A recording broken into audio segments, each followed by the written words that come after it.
Hanggang makita niyang ipinadala ng asawa niya sa pamamagitan ng abogado ang kasunduan sa diborsyo. Dito lang natakot na maunawaan ng lalaki na talagang ayaw na siya ng asawa niya. Sa gitna ng pagkabigla, hinawakan ng lalaki ang kamay ng anak nila at gustong samahan ito para hanapin ang asawa niya. Ngunit huli na ang lahat. Sa oras na iyon, ang asawa niya ay matatag nang nakahiga sa malamig na makina na nagbabalak sumali sa eksperimento ng muling pagbuo ng alaala. Kalimutan na talaga sila ang mag-ama. Sa mga naging resulta nito, lahat ng ito ay kasalanan nila mismo, ang mag-ama. Noong nakaraan, tuwing gabi, palagi nilang hinihintay na matutulog na ang babae at saka sila magtatakbuhan para makipagkita sa Stargirl. Ngunit sa araw na iyon, nabunggo siya ng asawa niya nang hindi sinasadya. Nang makita niya na ang lalaki ay lumilihis sa tamang landas, at nang marinig ng kanyang anak na tawaging Stargirl ang babae, doon lang na-realize ng asawa niya. Ang 10 taong kasal ay parang isang biro. Sobrang kinhatred ang sarili kong pagkabulag at pagkabingi. Mas nakakatakot pa. Ang babaeng may masamang balak ay nagdadalang tao na sa anak ng lalaki. Sa labis na kalungkutan, pumunta ang asawa sa laboratorio. Nangako siya sa propesor, nasasali sa eksperimento ng muling pagbuo ng alaala pagkatapos ng 7 araw. Noon, nangako ang lalaki ng isang buhay, isang pag-ibig at isang magkapareha. Nangako na mamahalin lang ang asawa sa buhay na ito. Ngunit gaano katotoo ang paniniwala ng babae noon? Ngayon na nahaharap sa pagtataksil ng lalaki, ganoon din kalalim ang kanyang sugat. Hindi lang ang lalaki ang nagpapasakit sa asawa. Kahit ang anak nilang isinilang pagkatapos ng 10 buwan, ay ginagamit ang kapansanan ng asawa na bulag para takpan ang kanilang mga kalokohan. Ang mas masama pa, natuto na ring magsalita ng mapanlinlang ang anak. Sinasabi sa harap niya na mahal lang niya ang kanyang ina. Sa lihim na sulat niya, lahat na nakasulat ay pagtanggi at pagkamuhi sa kanya. At hindi nakakalimutang purihin ang mapanlinlang na babae. Nais niyang gawing ina ang babae. Ngunit hindi niya alam na ang kanyang mga mata ay matagal nang bumalik sa normal. Noong una, upang mas mapalapit sa kanilang mag-ama, ang kanyang asawa ay nagsakripisyo gamit ang gamot na may malakas na side effect para maibalik ang kanyang paningin. Sino ang mag-aakalang ang unang makikita niya pagkatapos bumalik ang paningin ay ang sarili? Pagtataksil ng asawa ko, panlilin lang ng anak ko. Kahit yung babaeng nagwasak sa pamilya niya, walang takot na paulit-ulit na nananakit sa asawa. Sa isang pagkakataon, nalaman ng babaeng mapanlin lang kung ano ang nakikita ng asawa. Akala niya ay matatakot siya. Sa halip, buong tapang siyang nakipagkita sa lalaki. Sa mga alaala na iniwan ng ina ng asawa. Sa piano, malalim na pagmamahalan. Sa sandaling ito, gustong-gusto ng asawa na parusahan silang dalawa ng matindi. Ngunit hindi niya maipakita ang mga nakikita niyang bagay. Nakita niyang takot ang asawa kaya hindi niya ito pinabulaanan. Lalo pang lumala ang tusong babae. Walang hiya pa siyang nagpadala ng mensahe sa asawa. Tita Su, nakita mo na naman kagabi, di ba? Nasa paboritong piano ni Tianming. Ang galing niya talaga. Mahal mo na ako ng maraming beses. Ngayon ay ang ika-10 anibersaryo ng inyong kasal. May lakas pa ba kayong dumalo? Dapat ang basura ay nananatili sa basurahan. May takot ako sa mga bagay-bagay. Takot akong magkasakit kapag kasama kayo. Isang kalidad na kasal. Hindi man lang interesado ang asawa ko. Lalo na sa isang lalaki na tulad mo, isang walang kwentang lalaki. Agad niyang pinutol ang kanilang family photo gamit ang isang gunting. Ngunit nang bumalik ang lalaki at ang anak kasama ang bituin na babae, at nakita ang asawa na nagmamarka sa kalendaryo, akala niya na ang asawa ay nagmamarka para sa kanilang ika-10 anibersaryo ng kasal. Kung hindi dahil sa paalala ng lalaki, nakalimutan na ng asawa na ang araw na siya ay sasailalim sa eksperimento, ay siya ring araw ng kanilang ika-10 anibersaryo. Mabilis na dumating ang araw ng anibersaryo, habang nauna nang pumunta ang lalaki at anak para ayusin ang handaan. Ang asawa ay nagpunta sa tabi ng ilog ng mag-isa, at sinunog ang mga bagay na puno ng kanilang magagandang alaala. Hanggang sa maging abo, nawala ng pag-asa at itinapon ang kanilang mga wedding ring. Paalala ko lang ulit, kapag nagsimula na ang memory reorganization experiment, hindi na ito maibabalik. Kailangan mo bang pag-isipan pa? Wala nang pag-iisip, darating na ako. Ayos, si Jay. Ngunit hindi pa alam ng mag-ama. Masaya pa rin sa banquet hall. Wala silang ideya kung ano ang susunod na mangyayari. Saan ang ginang? Nasa backstage ang ginang. Matagal na silang mag-asawa. Bakit pa kailangang maging misteryoso? Pupuntahan ko siya. Why, Ginoong Gyu. Inutusan na siya ng ginang. Gusto niyang alalahanin ang itsura ng inyong kasal. Kaya maghihintay siya hanggang magsimula ang selebrasyon. Doon lang siya lalabas. Kung bigla kang pumasok sa likod ng entablado, mapapagalitan ako ng may bahay ko. Mukhang nais ni Vengeance na bigyan ako ng sorpresa. CJ, makinig ka sa kanya. Magpatuloy ka na sa trabaho mo. Ay, Ginoong Gu, ito ang inyong asawang si Suwan King, na nag-atas sa amin na ibigay sa inyo ang kasunduan sa diborsyo. Ano? Sino ang nagpadala sa inyo para magpatawa? Ngayon ang ika-10 anibersaryo ng aking kasal. Hindi ako makikipagtalo sa iyo. Umuwi ka na. Ginoong Gu, mas mabuti pang suriin mo ulit. May perma at fingerprint po ang inyong asawa dito. Daddy, lumabas si Mama.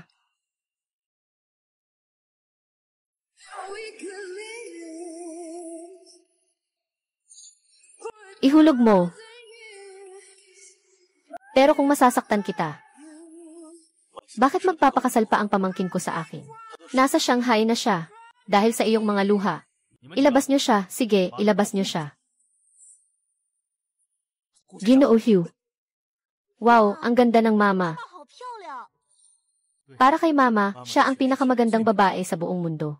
Talagang napakabait na tao ni Ginoong Gu. 10 taon na siyang nagsasagawa ng pagdiriwang ng anibersaryo ng kasal para sa kanyang asawa. Hindi rin madali para kay Ginang Gu. Noong una, para iligtas si Ginoong Gu, nawala na ang kanyang paningin. Sa wakas, nagbunga na ang mga sakripisyo ni Ginang Gu. Talagang naiinggit ako sa pagmamahalang may kapwa pagsisikap. Pumunta si Ginoong Gu sa entablado.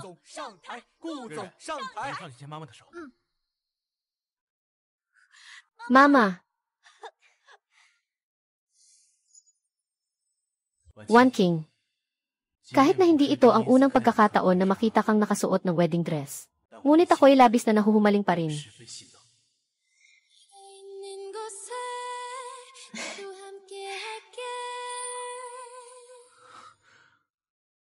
Wan King. Isang buhay, 100 tao. Kung ako'y magtataksil sa iyo, hindi ako magkakaroon ng magandang kamatayan. Sabi ng guro, ang pag-ibig ay hindi kayang talunin ng panahon. Tanging siyensya lang ang walang hanggan. Kung ikaw ay magtataksil sa akin, ayaw kong mamatay ka ng masama. Pero tahimik akong aalis, para hindi mo na ako mahanap pa. Wan King. Ikaw pa rin ang maliwanag at kaakit-akit tulad ng 10 taon na ang nakalipas. Nanay. Kakaiba. Bakit parang namamaga ang tiyan ni Mama? Parang kay Mama Wanwan.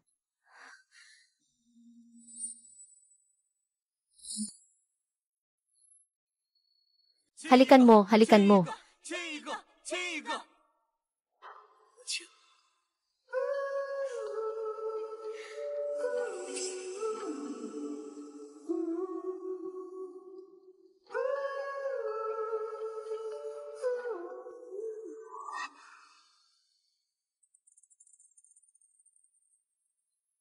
Wan King. Yung mga bagay na pinapagawa mo kanina, naipadala ko na. Alaynan. Salamat po, guro. Noon pa man ay hindi ako sang-ayon na makipagrelasyon ka sa batang si Gu Tianming. Tunay nga na hindi siya mapagkakatiwalaan. Isang simpleng Gu ay nangahas namang api sa aking estudyante. Maaaring tulungan ka ng guro na maipagtanggol ang iyong dangal. Hindi na kailangan, guro. Bakit? Nagmamalasakit ka pa ba sa kanya? Sa pagitan ko at ni Gu Tianming, nagsimula bilang mga estranghero. Nagtapos bilang mga estranghero. Guro, simulan na. Simulan na.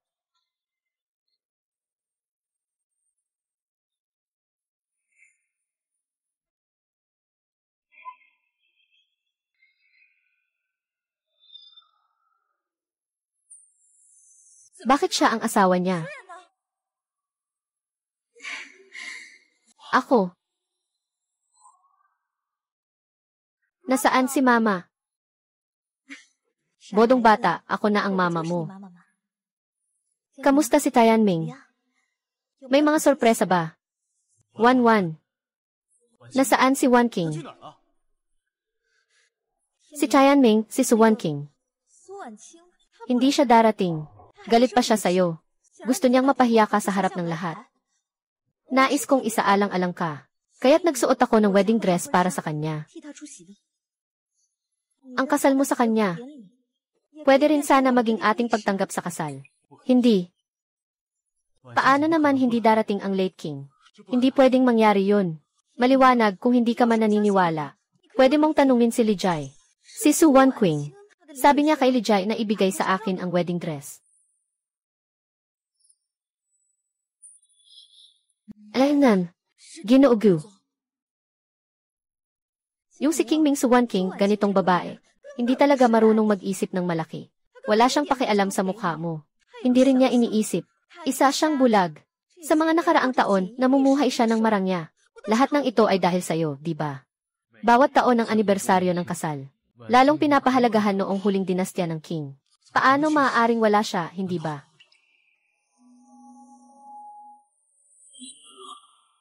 Impossible ito. Mahal na mahal ako ni Wanqing. Hindi siya makikipaghiwalay sa akin. Chayan Ming, bakit hindi mo ngayon ipahayag sa publiko na makikipaghiwalay ka kay Su Wanqing? Magpakasal ka sa akin.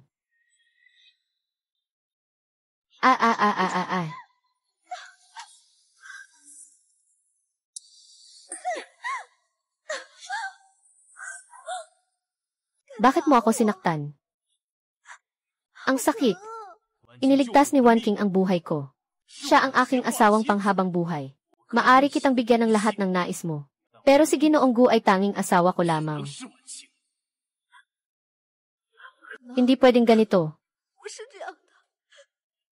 Mahal mo ako. Chayan Ming, si Su Wanqing. Siya ang nagligtas sa iyo. Pero hindi siya pwedeng magmalaki sa kanyang kapangyarihan. Sa harap ng napakaraming tao, ang hitsura ng tao ay nagpapahiya sa iyo. Hindi ito dapat na ugali ng isang yan. Gu, tama na. Tungkol sa amin ni Wanqing, ito ay aming pamilya. Hindi ito dapat pakialaman ng isang estranghero tulad mo. Estranghero. Lahat ay nagtutulungan upang hanapin ang Gian. Hindi maganda ang paningin ng Gian. Tiiyak na makakaranas siya ng panganib sa labas. Premyong makuha siya, gantimpala 5 milyon, sundin mo. 5 milyon. Umalis na. Umalis na, magmadali hanapin si Ginoo. Magmadali hanapin si Ginoo. Mabilis, mabilis. Nawala si Mommy Rui Rui. Nababahala si Papa. Sama-sama tayong maghanap kay Mommy, okay? Sige, si Rui Rui rin ay nag-aalala. Tama, si Rui Rui talaga ang pinakamahal ako. Basta't tanggapin niya ako bilang ina niya. Siguradong iiwan niya si Su Wanqing, ang masamang tao na yun. Rui Rui Rui Rui. Sabihin mo kay Daddy. Hilingin mo kay Daddy na magpakasal sa akin, okay? Sinasabi mo hindi mo ako pinakagusto. Gusto mo ba akong gawing ina mo? Hindi pwede, Rui Rui, iisa lang ang ina ko. Gusto ko lang ang sarili kong ina. Impossible. Hindi ba si Rui Rui ang pinakagusto ako? Bitawan mo si Rui Rui ngayon. Huwag mo akong alalahanin. Kung nasaktan ako, hahanapin ko siya. Pero hindi ngayon. Hu Chayan Ming. Hindi mo ba kailanman naisip na pakasalan ako? Hindi kailanman.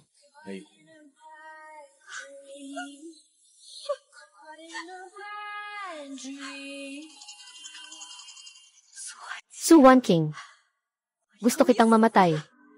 Gusto kitang mamatay at namatay ka na. Si Tang Ming ay para sa akin lang. Ha ha ha. Sobrang mapag-isa si nanay ngayon. Hindi niya alam na sa ganitong biglaan niyang pagkawala. Magpapasama ba ito ng loob sa amin? Sa totoo lang, medyo sobra na ang ginawa ni nanay ngayon. Inaasahan ko pa naman na sa selebrasyon. Makakain ako ng maraming masasarap na pagkain. Nasira ito ng nanay ko. Pero, kahit na hindi masaya ang tatay at nanay, hindi sila basta-basta aalis nang hindi nagsasabi.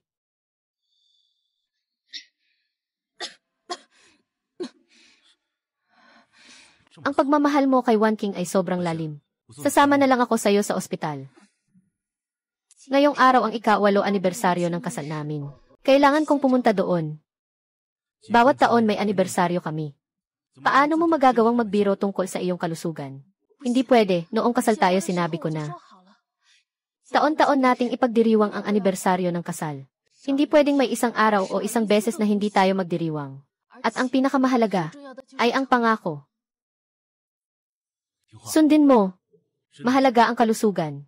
Huwag kang magalit ng walang dahilan, ha?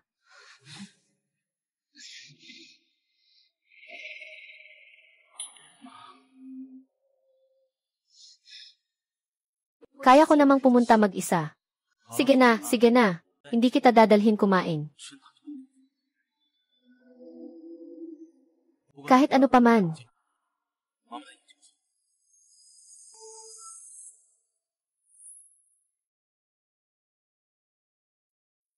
Matagal nang hindi umuuwi ang mga magulang ko. Maliit ang mata niya.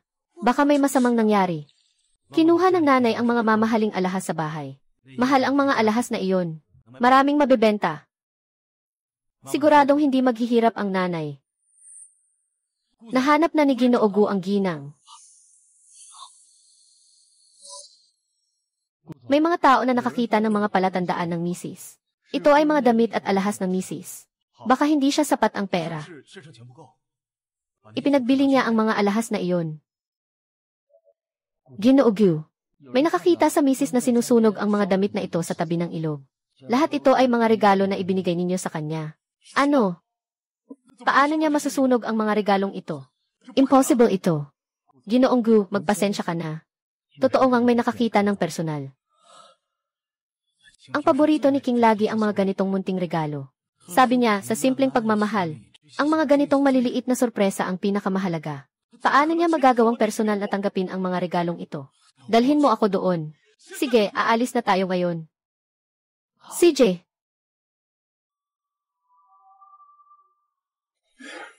Tianming, hintayin mo ako. Bakit ka nandito? Pasensya na. Nasaktan ko ang kamay mo. Ihilingin ko kay Wan King na bayaran ka sa susunod. Walang anuman sa kamay ko, pero masama ang paningin ng ginang. Nawawala siya ngayon. Nag-aalala ako. Kaya't nagmadali akong dumaan. Magsimula na tayong hanapin siya. Tatay, tingnan mo.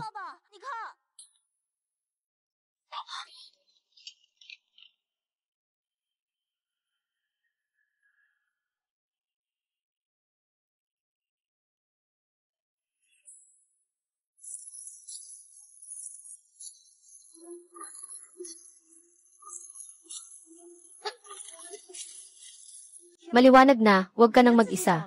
Ang dumi-dumi nito. Kung makita ng iba, pagtatawanan ka nila. Tumahimik ka.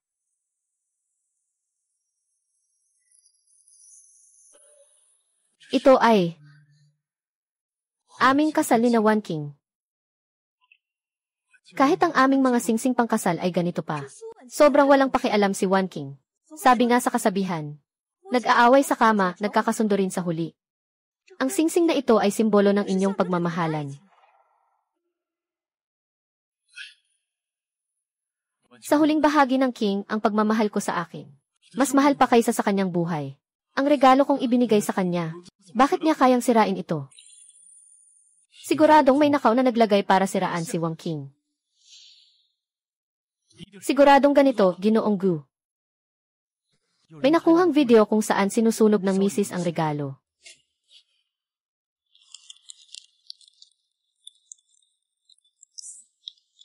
Maganda. Mga bata. Iyan ay saa.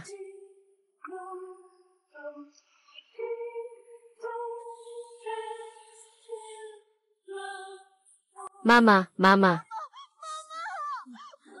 Gusto kong hanapin si Mama. Sira. Ngayon, wala nang pipigil sa akin na maging asawa ni Gu.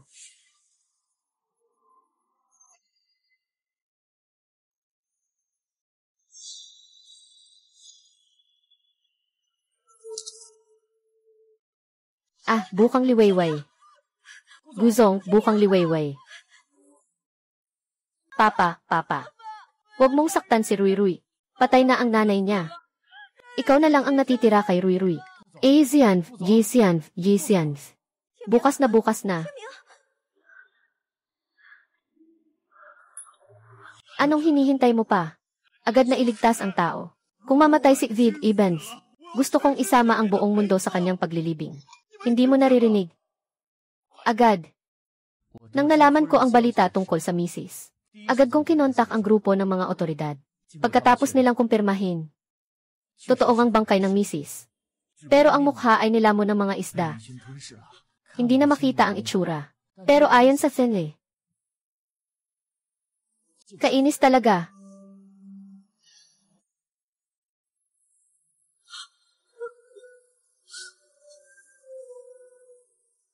At ito pa ang kanilang dinala.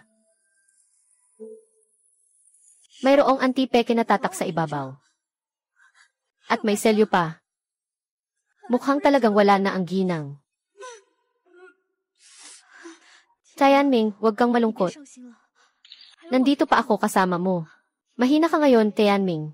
Konting pag-aalaga at pag-unawa ay makakapagbukas ng puso mo. Hindi ko inakala na hindi ka lang namatay. Binigyan mo pa ako ng magandang pagkakataon. Na. Hindi ako pwedeng malungkot.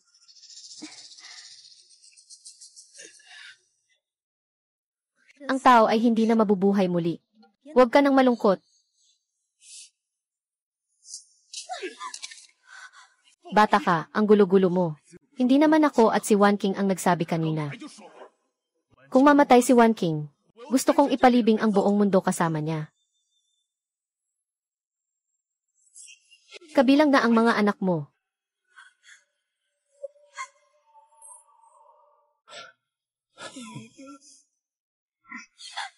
Mahilig magbiro si Wan King. Tiyak na niloloko niya ako. Paano siya magtatangkang tumalon sa ilog para magpakamatay? Bakit mo nasabi iyon? Kamakailan lang ay umulan dito sa ibabaw ng ilog. Madulas ang daan. Puno ng mga bato. Hindi malamang may gustong tumalon sa ilog para magpakamatay. Mahina ang paningin ni Wan Qiu. Kaya lalo na hindi siya magtatangkang tumalon sa ilog para magpakamatay. Siyempre ganito. Masyadong malikot si Wan Jing. Siguradong kasalanan ko, kasalanan ng aking kakayahan. Siya. Sandali. Magiging maingat ako. Ginoong Gu, mayroon akong isang video na makakapagpatunay. Nang dumating ang ginang sa tabi ng ilog, ay nagkaroon na ng liwanag. Huwag mawala ng pag-asa.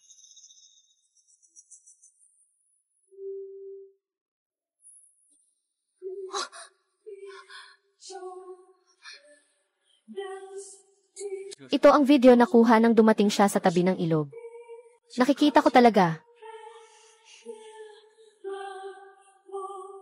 Talagang nagpakamatay siya.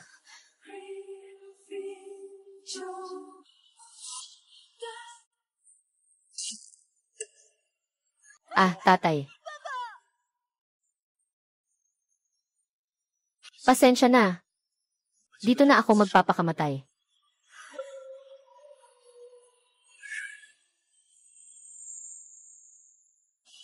Nanay, nakikita niya. Talagang nagpakamatay siya. Kaya tiisin mo, wala ng nanay.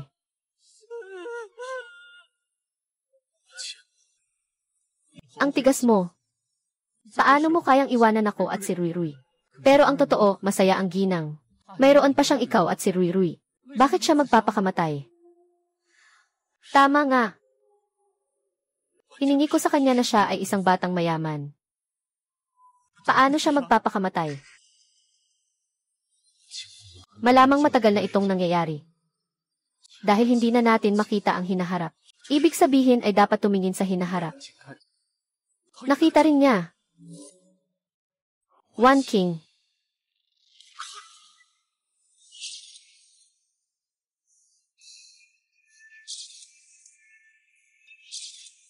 Tingnan si Ginoong Hu. Kaya pala nakita mo na lahat. Kaya ko. Huwag kang matakot.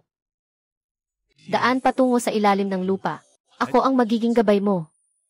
Hindi ako aalis, hindi ako aalis. Hindi aalis ang ate ko. Hindi ka pwedeng mamatay kung mamatay ka. Ano ang gagawin ni Runrun? Tianming, pakinggan mo ako. Kapag namatay ang tao, hindi na siya mabubuhay muli. Nandito pa ako, nandyan ka pa, at nandyan pa si Runrun. Nandyan pa ang mga anak natin. Sa hinaharap, sa hinaharap. Sana bawat taon, kasama kita sa ating anibersaryo ng kasal, ha? Ah, tama. Kung hindi mo sasabihin na anibersaryo ng kasal natin. Nakakalimutan ko na. Bakit suot mo yung kasuotan mula sa huling bahagi ng Qing Dynasty? Bigla kang lumabas sa selebrasyon. Anong sinasabi mo? Hindi ako nakakaintindi. Sabi mo, hindi. Sama-sama kaya gusto niyang magpakamatay. Sasama ako. Sasamahan ko si Wan Qing. Halika, sumama ka sa akin. Ano ang kinalaman nito sa akin? Umalis ka. Hindi pa rin pumupunta si Su Wan Qing sa Huicheng. Ako ang nagsusuot ng wedding dress para ipakita si Su Wan Qing. Kuya, kuya. Wala na tayong nanay ngayon. Huwag mo na akong iwan.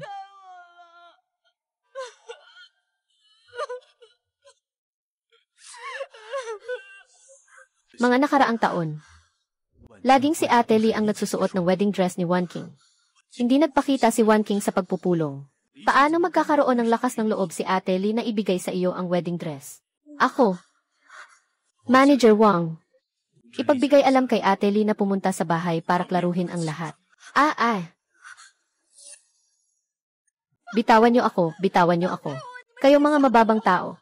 Ako ang magiging ginang mo sa hinaharap, Ako. Buntis pa ako. Hindi ito mabuti para sa bata. Ginoong Gu. Ginoong Gu, nalinawan na ang investigasyon. May anak si Ate Lee na may sakit. Kailangan agad ng pera para sa operasyon. Kaya ginamit ni Jiang Wanwan ito para takutin si Ate Lee. Kaya ibinigay ni Ate Lee ang wedding dress. Jiang Wenwen, Ginoo. Nagkamali ako, pakiusap. Patawarin mo ako.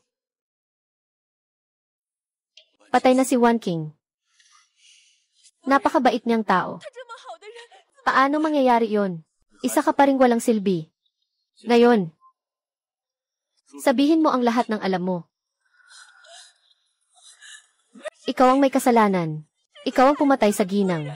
Hindi si Atlee. Paano mo naman nasabi yan?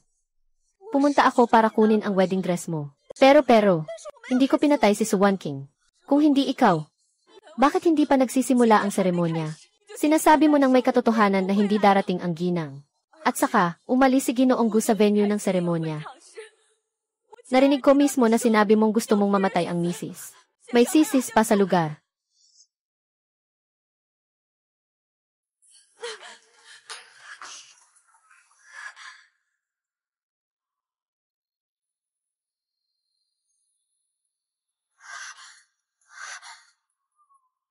Su Wan Qing, gusto kong mamatay ka. Gusto kong mamatay ka. Kung mamatay ka, ay magiging ako na lang mag-isa. Umalis na. Samahan mo akong umuwi. Tianming. Nanumpa ako sa langit. Hindi ko talaga pinatay si Su Wan Qing. Hindi ko nga kayang pumatay ng manok. Paano ko naman mapipinsala ang kanyang tatay? Nakita ko ito sa bulsa ng pasyaman ng mama ko. Tumahimik. Ang mama ko ay isang bulag.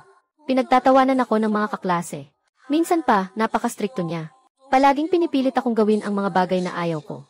Ngunit iba na ngayon, dahil pinangako ni Ate Wanwan sa akin, na siya na ang magiging nanay ko. Masaya si Ruirui. Nanay, nakita mo ba ang sanaysay ni Ruirui? Kaya ayaw niya sa amin. Matagal na si Wan Qing sa banyo. Kailangan mo ba ng tulong? Hindi pala. Mag-isa lang siya sa banyo ng matagal. Dahil nakita niya ang sanaysay ni Lolong Ruirui. Malungkot ka siguro. Ito ang essay na pinapagawa mo sa akin. Ibabalik ko ang nanay ko. Ibabalik ko ang nanay ko. Nakalimutan mo na ba? Noong time na sinabi mo sa akin na hindi maganda ang nanay mo sa'yo. Doon ko nalaman na ito ang isinulat mong essay. Gusto ko rin sana maging nanay mo. Kaya tinulungan kita. Ayoko na maging nanay mo. Ibalik mo sa akin ang mama ko. Ibalik mo sa akin ang mama ko.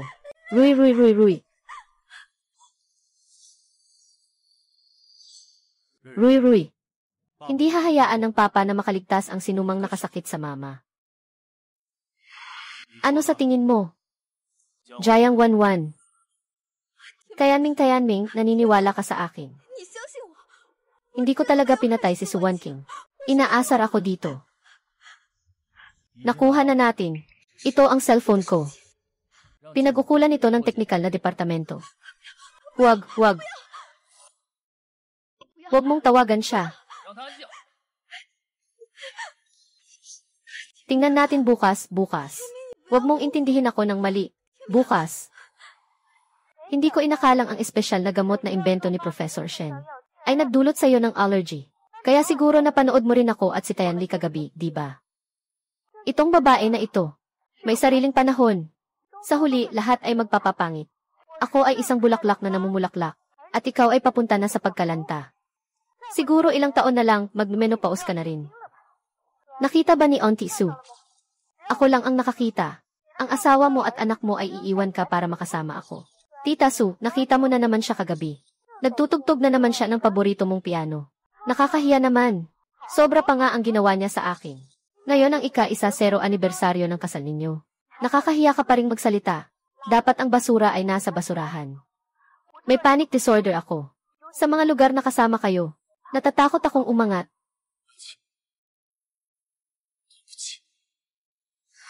Pasensya na. Joe 11. Bakit mo pinapalala si Wanking? Bakit hindi mo sinasabi sa akin ang mga hindi malinaw na bagay? Tianming, pakinggan mo ako sa paliwanag ko. Ginagawa ko ito lahat dahil mahal kita. Karapat-dapat ka bang sabihin na mahal mo ako? Ikaw na walang hiya. Si Wanking ay pinatay mo. Aminin mo. Nagsiselos ako kay Su Wanking. Nagsiselos ako sa pagmamahal mo sa kanya. Pero hindi ko talaga siya sinaktan. Hindi ko rin alam kung bakit siya nagdesisyong ganito. Pagpatay gamit ang kutsilyo.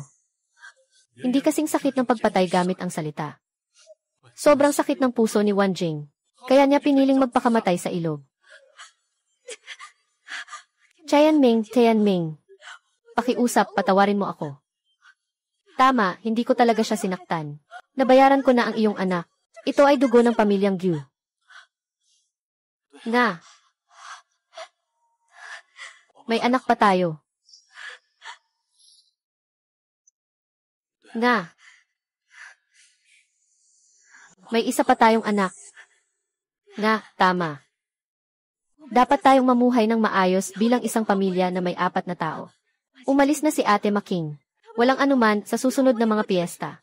Magbibigay tayo sa kanya ng kaunting papel na pera. Hindi, kilala ko pa ang marami. Mga taong may kakayahan, gagawa tayo ng isang ritual para sa kanya. Para sa susunod na buhay niya, makapasok siya sa isang mayamang pamilya. Sa tingin mo, sapat na ang isang ritual. Rui, makinig ka sa akin. Hindi ba't sinabi mong pinakagusto mo ako? Umalis na si Ate Wanking. Sa susunod, magiging nanay kita, ha?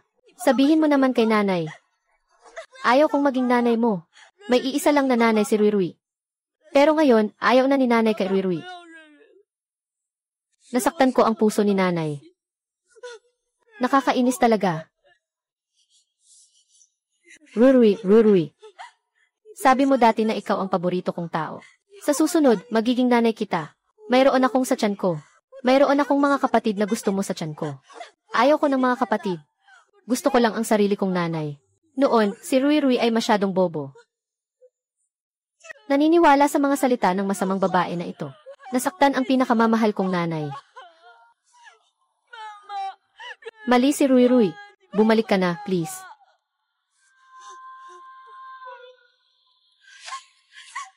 Tianming, pakiusap, patawarin mo ako. Mag-aasawa tayo. Siguradong magiging masaya tayo sa hinaharap. Tumahimik ka. Anong halaga mo, forgetful? Hindi mo kayang pantayan kahit isang hibla ng buhok ni Wanking.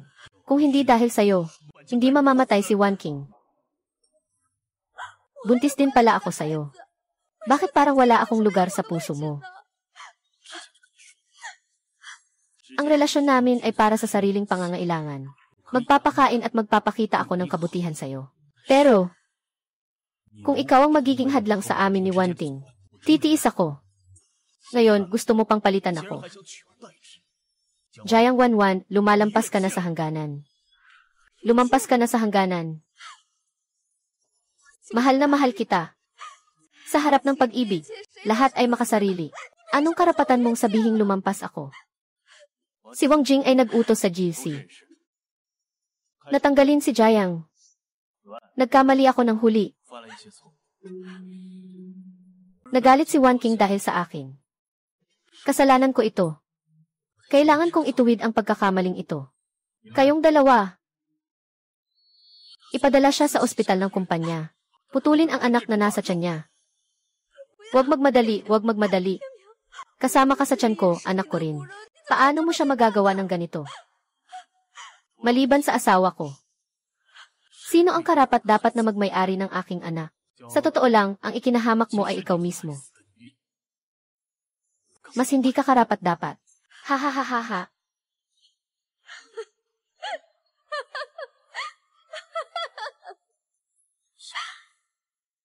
Sinasabi na ako ang pumatay kay Suwan King. Biro lang, ito ay napakalaking biro. Hindi ba't sila ang pumatay kay Suwan King? Sila ba hindi ang kanyang mabuting asawa at anak? Bola. Bola. Paano magiging ako at si Rui Rui ang pumatay? Chayan Ming, akala mo, bakit ko magagawa na sabihin ang mga nakaka-trigger sa kanya? Sa iyong asawa na legal na asawa. Dahil sa'yo. Dahil binibigyan mo ako ng labis na pabor. Binigyan mo ako ng sasakyan. Binigyan mo ako ng bahay. Binigyan mo ako ng alahas. At ng marangyang buhay. At pinagkakatiwalaan ka sa kumpanya. At tinatawag pa akong ina ng anak mo. Kahit na, pinayagan mo pa akong maglakad sa iyong mahalagang piano at makipaghalikan sa akin. Hindi ganito. Ako lang ang nagkasala, tulad ng bawat lalaki. Hindi ko inisip na masasaktan si Wan King. Wala. Ha ha ha. Ang sobrang palusot mo. Ikaw ang paulit-ulit na nagpapalampas at nagmamahal sa akin ng labis. Nagawa akong maramdaman na ako ang pinakamahalaga sa puso mo. Nagawa akong maramdaman na maaari akong maging tunay na Gen. Gu, at siya, si Song Wan King, ay isa lamang na nauna sa pag-ibig. Ito ay isang biro ng tadhana. Isang pagkakataon ng sanhi at bunga, na siya ang nauna sa akin. Kaya't nais kong palitan siya. Wala na ako. At ikaw pa. Gurui. Isa kang nakakaumay na maliit na salot na walang puso. Tumitira ka pa sa akin. Evie, sumbat sa akin. Di ba totoo ang sinasabi ko? Isa kang maliit na salot na walang puso. Ikaw ang nagsabi sa akin. Sinasabi mong ayaw mo sa nanay mo. Gusto mong gawing nanay kita. Kaya alam ko ang isinulat mong sanaysay. Pero ikaw, nakikita mo lang ang pagiging mahigpit ng nanay mo sa'yo. Hindi mo nakikita ang pagmamahal ng nanay mo sa'yo. Kaya kahit kaunti lang ang kabutihan ko sa'yo. Umaasa ka sa pagmamahal ng nanay mo. At walang pakundangan mo siyang nasasaktan. Ako ang nagdulot ng sakit sa pinakamamahal kong nanay.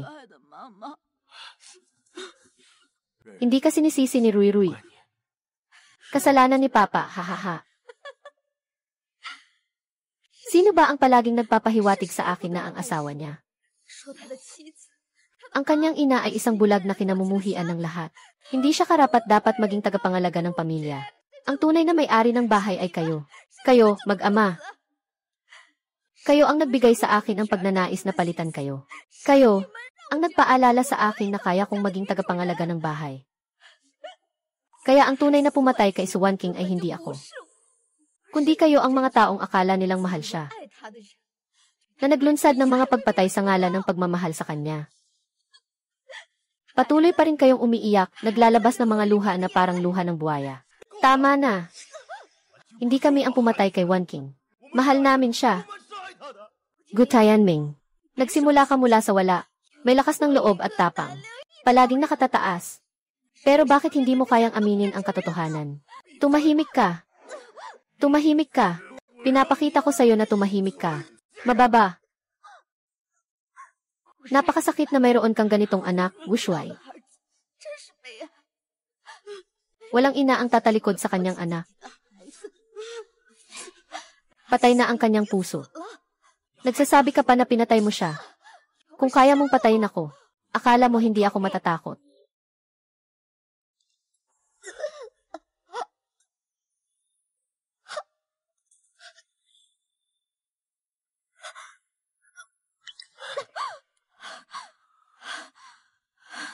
Siguradong ayaw ni Wan King na makita ako ganito ngayon.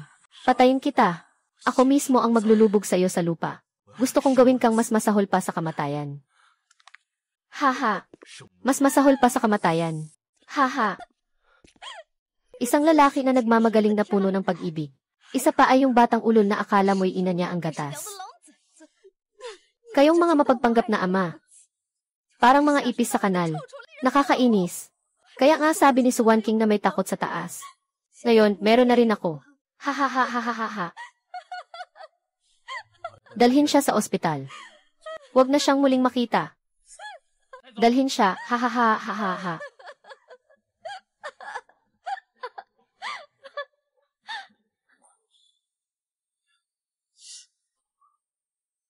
Tayo ang pumatay kay Mama. Wala kang kinalaman dito. Kasalanan lahat ng Papa. Ayaw ko kay Mama. Umalis si Mama, gusto ko si Mama. Dapat ganito ang gawin. Agad ibigay ang gamot sa mga Diyos ng huling king.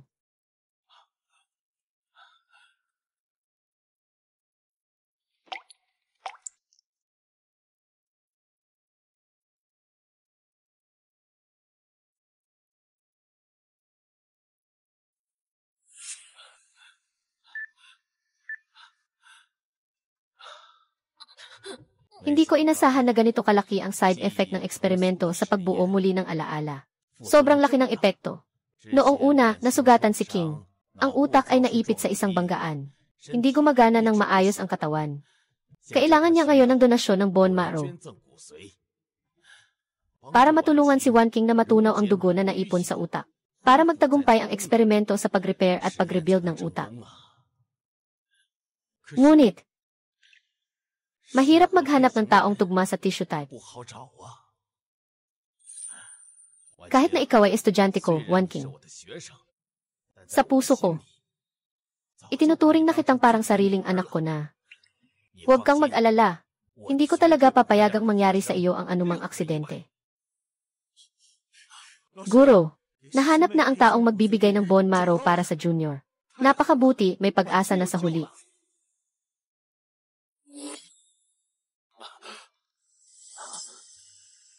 Bakit siya? Ayon sa datos ng ospital, mataas ang compatibility ng junior at sa kanya, dahil 10 taon na ang nakalipas.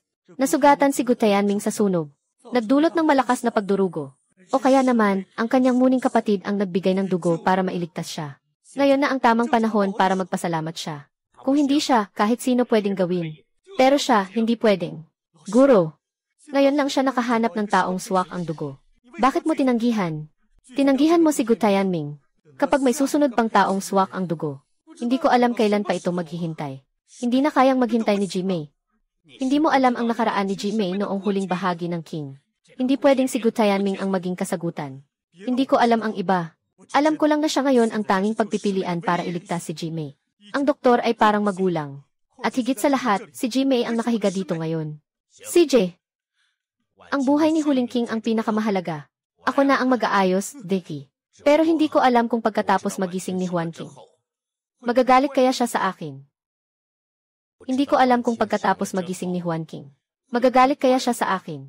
Guro, pag nagising si Shemi, mawawala ang lahat niyang alaala. Kahit ano pa ang nangyari noon. Hindi na niya maalala. Kaya paano ka pa niya magagalitan? Kahit na si Haring Araw pa ang kasama. Huwag mong asahan na makuha niya si Wan King mula sa akin. Axing. Bakit?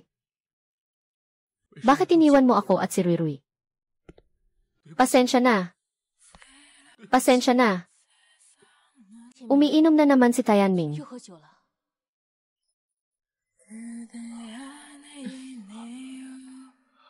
Anong nangyayari? Anong nangyayari?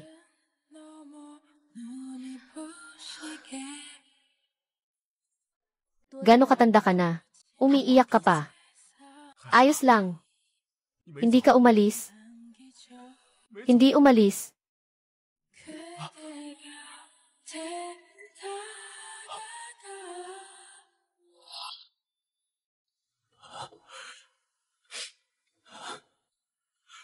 One King.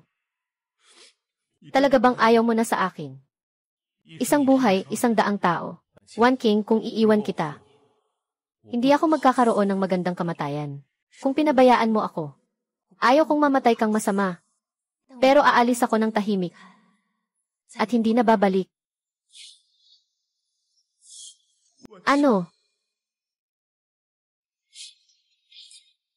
Pasensya na. Pasensya na.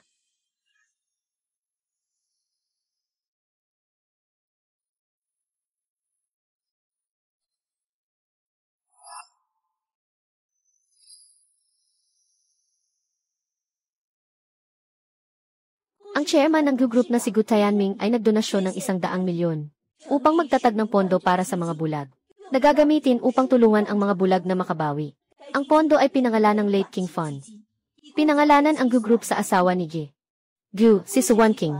Si Gu Tianming ay kinilala bilang isa sa 10 pinakamahusay na kabataang negosyante. Maraming pasyente ang nais personal na pasalamatan si Gu Tianming.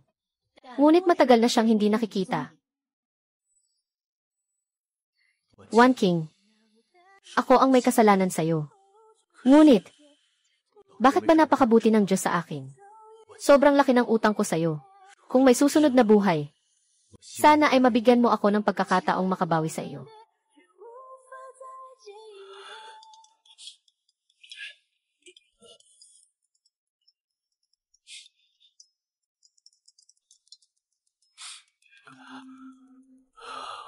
Hoy! Ano? Hindi pa patay ang huling dinastya.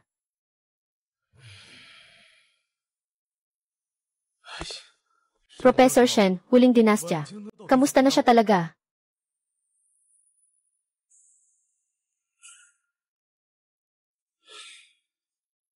Pakiusap. Sabihin mo sa akin, okay ba? Ang eksperimento sa muling pagbuo ng alaala ay muling bubuo ng mga neuron sa utak. Kasama rito ang visual nerve. Nagsimula si One King na sumali sa eksperimento na ito. Sa totoo lang, isang iniksyon lang ng panandali ang gamot, na pansamantalang nakakapagliwanag ng mata ng 1 buwan. Sa iniksyon na ito, gusto lang niyang makita ang kanyang pinakamamahal na asawa at anak. Pero pagkatapos niyang makakita muli, nakikita niya ng personal ang 2 lalaking pinakamamahal niya. Naniloloko siya at sinasaktan siya. Kaya't nagpasya siyang sumali sa buong yugto ng eksperimento. Ganap na mawalan ng alaala. Umalis sa mundong kasama kayo. Umalis sa mundong kasama kayo. Tungkol sa kanyang video ng pagtalon sa ilog, mga tala ng kamatayan. Lahat ay gawa-gawang peking ng ahensya.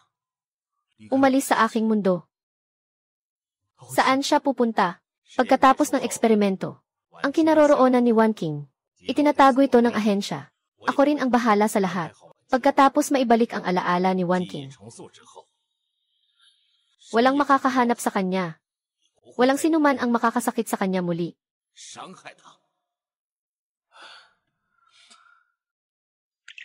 Nagkamali ako. Ang mga pagkakamaling nagawa ay hindi na maibabalik. Ngunit Professor Shen, pakiusap po. Pahintulutan mo akong makita si One King muli. Kahit 1 beses lang. Nang ibinigay ko sa iyo si One King noon, paano mo ito tinanggap? Tianming, gago ka. Gago ako.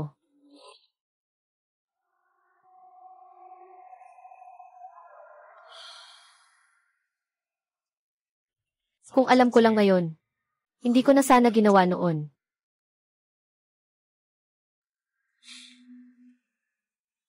Professor Chen, ikaw ang guro ni One King. At pati na rin ang guro ko. Nagkamali ako. Pakiusap. Hayaan mo akong makita ka muli. Pakiusap din sa iyo. Nagsasagawa ako ng pagbibigay galang. Nagsasagawa ako ng pagbibigay galang. Tumayo ka. Hindi ko kaya ito. Kung hindi mo ako papayagan, hindi ako titigil. Masamang kapalaran. Sumpa ng kapalaran. Bumangon ka, ang dahilan kung bakit kita tinawag ay nagkaroon ng kaunting aksidente si Wan King sa eksperimento. Ngayon ay nasa panganib siya. Kailangan niya ang iyong tulong. Ano ang nangyari sa labas?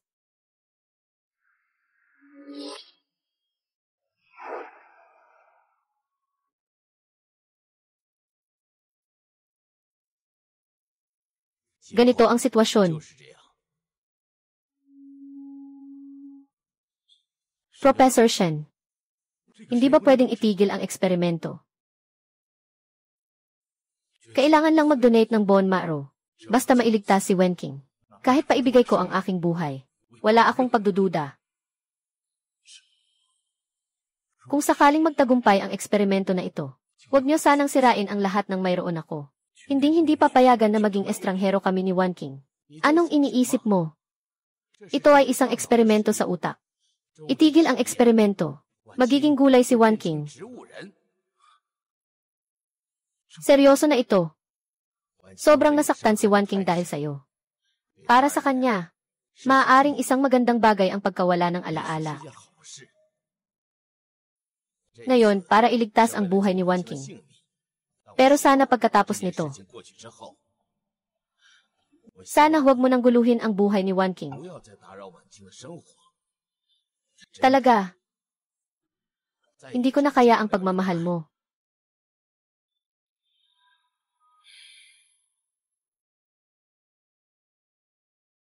Kung hindi ka papayag, hindi kita papayagang makita si Wan King muli. Pangako.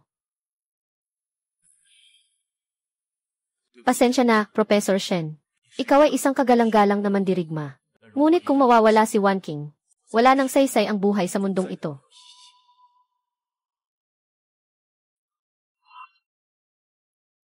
Pasensya na, Wan King. Ako ang nagkulang sa iyo. Ako ang mali. Buti na lang mabuti ang Diyos sa akin. Binigyan mo ako ng pagkakataong magbayad sa aking kasalanan. Hindi kita pababayaan. Sabi ko na, pangangalagaan ka namin ng ama ko habang buhay.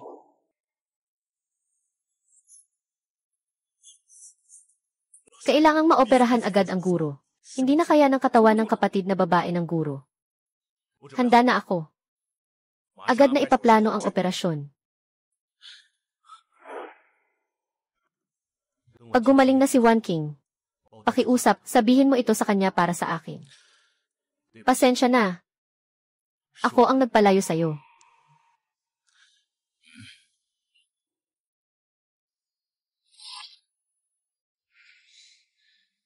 Kuya,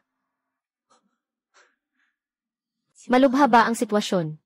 Walang problema si Wan King. Hindi ba't ikaw ang may tiwala sa teknolohiya namin ni teacher? Hindi ka pa ba kumbinsido? Ngayon, may isang tao na handang mag-donate ng buto para sa'yo. 99% ang tagumpay ng aming eksperimento sa pagbubuo ng alaala. Talaga, maraming salamat sa mabuting tao na ito. Pagkatapos ng eksperimento, hindi ko na maalala ang mga ito. Pero dapat mo akong paalalahanan na magpasalamat ng maayos sa kanila. Ipapasa ko ang iyong pasasalamat. Pasensya na, kapatid sa pag-aaral. Hindi ako pinayagan ng guro na sabihin sa'yo kung sino ang nag-donate. Pag nagising ka, ikaw ay ibang tao na, at magpaalam sa lahat ng nakaraan.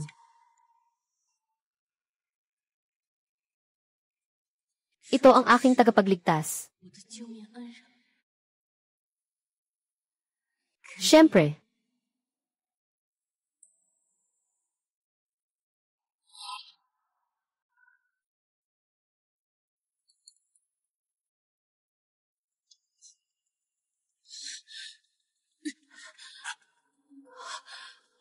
Huwag kang gagalaw.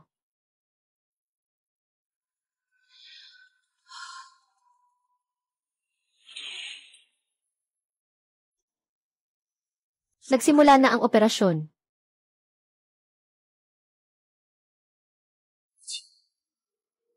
Naituwid na kita. Sa kabila ng lahat. Mawala muli.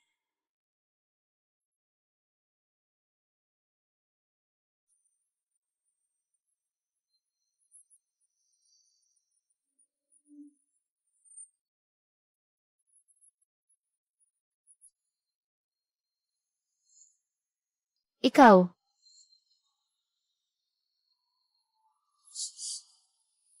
Bakit ganito?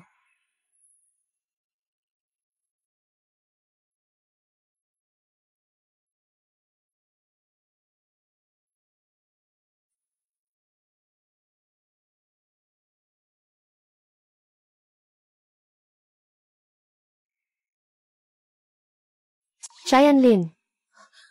Kuya, ayoko niyang iligtas ako. Ayoko niyang iligtas ako. Ayoko niyang iligtas ako.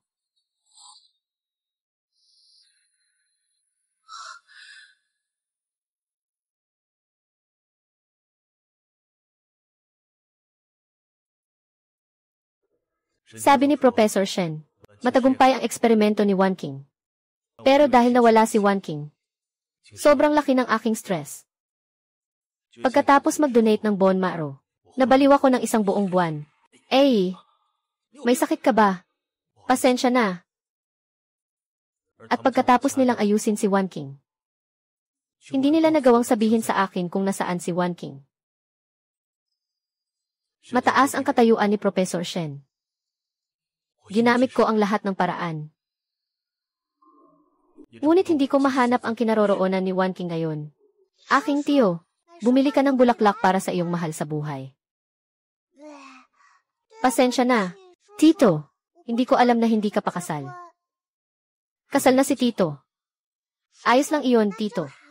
Nagbebenta ako ng violet. Sumisimbolo ito ng walang hanggang pagmamahal at katapatan. Ibigay mo ito sa iyong minamahal. Siguradong magugustuhan niya ito. Pero nagkamali si Tito. Nawala ang minamahal ko.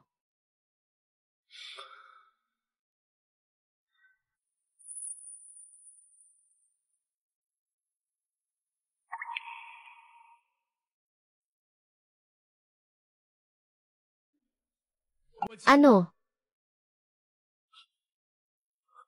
Kailangan ko ng ganitong kalaking pera.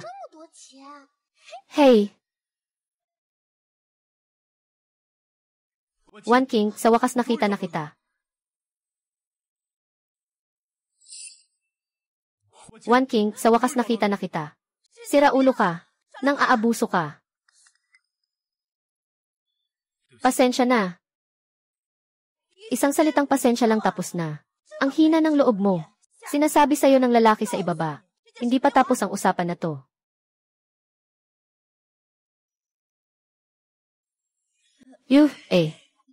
Sobrang tapat ng intensyon.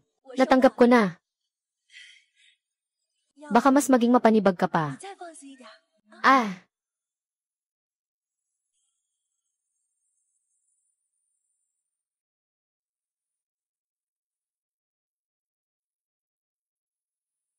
Ye.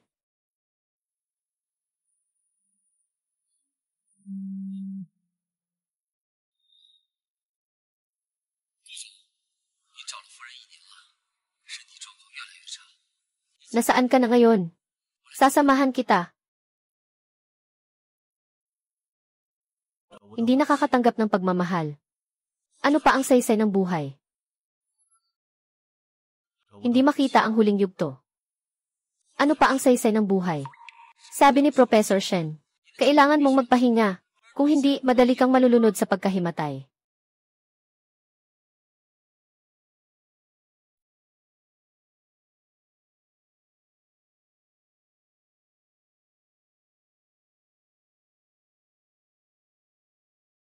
Aba.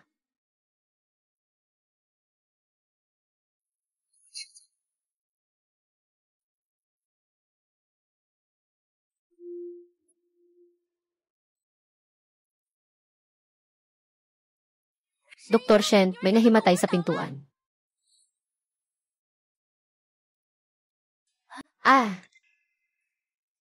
Ginoo, gising ka na, napakahina ng katawan mo. Kakatumba ka lang sa pintuan ng aming klinika. Halika, uminom ka ng gamot na lugaw. Salamat sa iyo.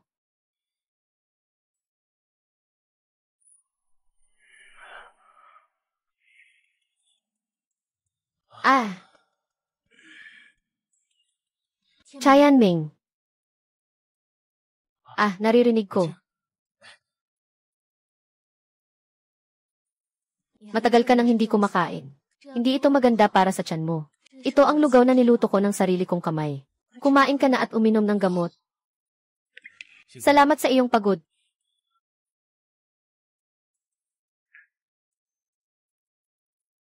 Wan King. Anong nangyari sa kamay mo? Naging bulag. Medyo hindi ito maginhawa. Nakasunog ako sa sarili ko habang nagluluto ng lugaw. Hindi ko ba nasabi? Mas mabuti pang kumuha ng katulong para sa mga maliliit na bagay na ito. Kahit na nagsisimula pa lang ako sa negosyo. May konting pag-unlad na rin naman. Walang anuman, ang lugaw na ito ay gamot na pagkain. Nakakapagpalakas ng katawan. Nakakapagpawala ng pagod. Matagal ko nang pinag-aralan ito. Salamat sa pagsisikap mo. Siyempre, iinom ako ng marami.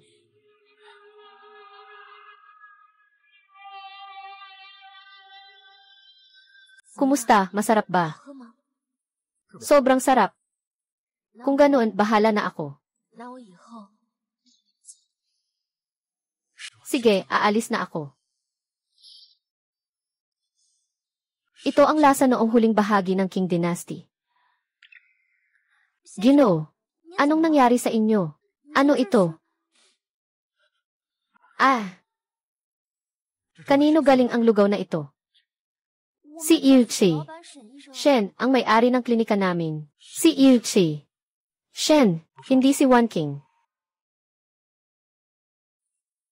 Wan King, saan ka ba talaga?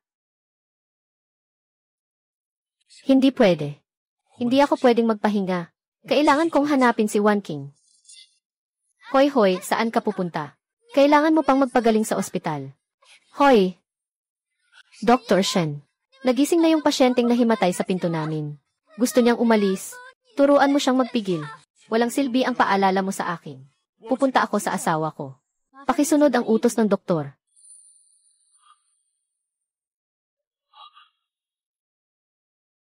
Ako na ang pupunta.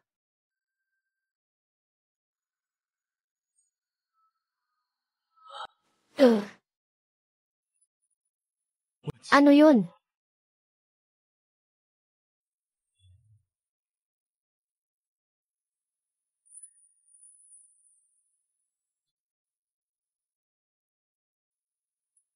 Kuanzi.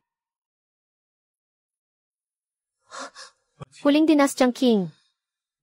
Ikaw nga talaga. Ikaw nga talaga. Ginoo, nagkamali ka ng tao. Ako ang pangunahing doktor dito. Ang pangalan ko ay Shen Wangxi. Wangxi. Wangxi, kalimutan ang nakaraan. Shen. Siguradong may kaugnayan sa professor na Shen. Gano ko na. Naiintindihan ko na siya ang huling King. Ginoo ng huling King. Huling King, sa wakas nakita na kita. Pasensya na, ako ang nagkasala sa iyo. Bakit ako umiiyak? Gago. Lumayo ka, ang amoy mo ay gago. Sana ay tinulungan ka namin ng buong puso. Pero ikaw ay nag-iisip na. Nang aabuso sila kay Ilsi. Shen, Chay. Shen, huwag kang matakot. Nandito ako, walang may gustong gumalaw sa'yo.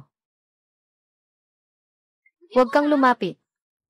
Sinasabi ko sa'yo, kakatapos ko lang maglinis ng banyo. Kung madapuan ka nito, huwag kang magsisi.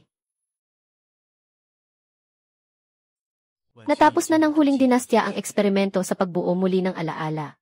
Kung masyado akong mabagal, naengganyong siya. Hindi ito maganda para sa kanyang katawan. Ngayon alam na niya kung saan siya pupunta. Sa hinaharap, maraming pagkakataon pa. Ikaw, aalis ka ba o hindi? Aalis ako. Huwag kang mainggit. Hindi ako masama.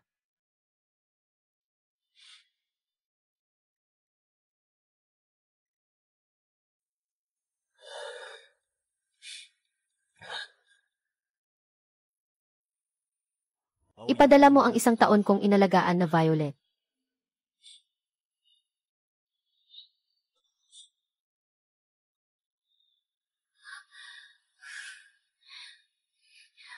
Dr. Shen, huwag kang matakot. Titingnan ko kung malayo na siya. Liu Li. Salamat ha. Pero sa tingin ko, hindi siya masama. Hindi mo kailangang masyadong mag-alala. Hindi pwede. Nangako ako kay Professor Shen na aalagaan kita. Sandali lang ha.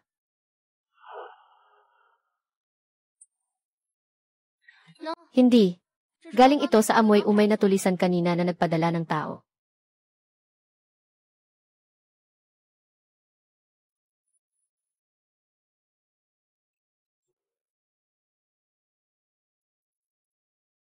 Ang pangit na gago. Huwag na nating itapon. Ay naku.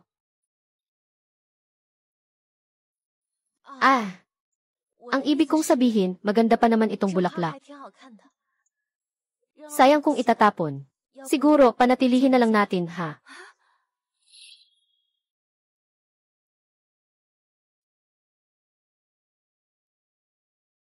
Nalaman ko na palagi palang naglalaro si Professor Shen sa dilim.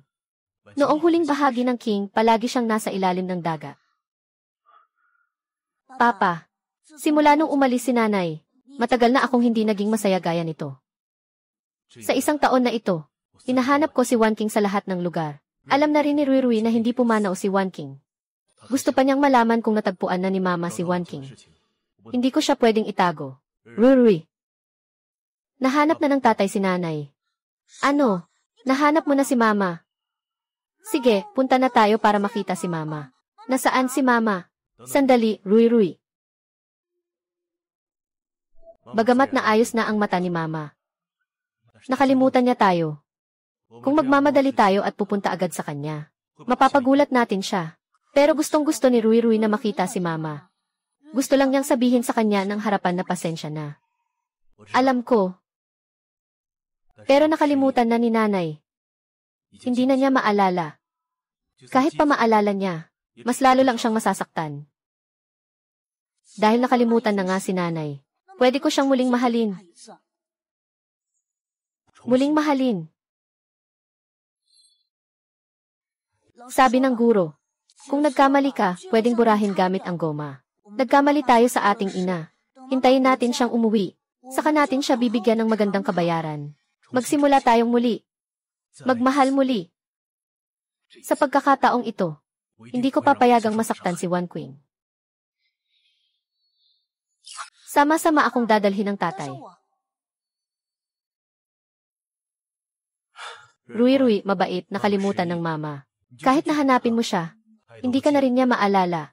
Maghintay ka na lang ng matiwasay. Ayos na ayos ang lahat na aayusin ni tatay.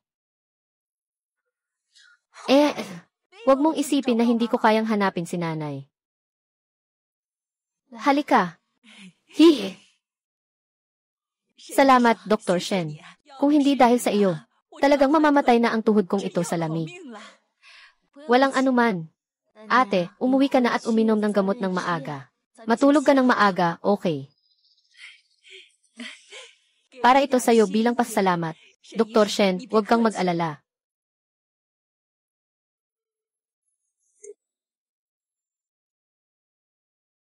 Ay, ang ganda ng sobre na ito. Tatanggapin ko na lang. Kunin mo ang pera para bumili ka ng masarap para sa sarili mo. Dr. Shen, ang ganda mo at mabait ka pa.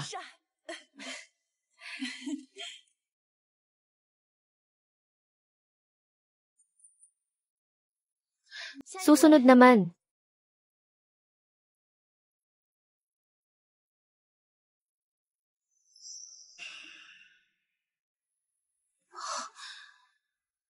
Bakit ka na naman nandito?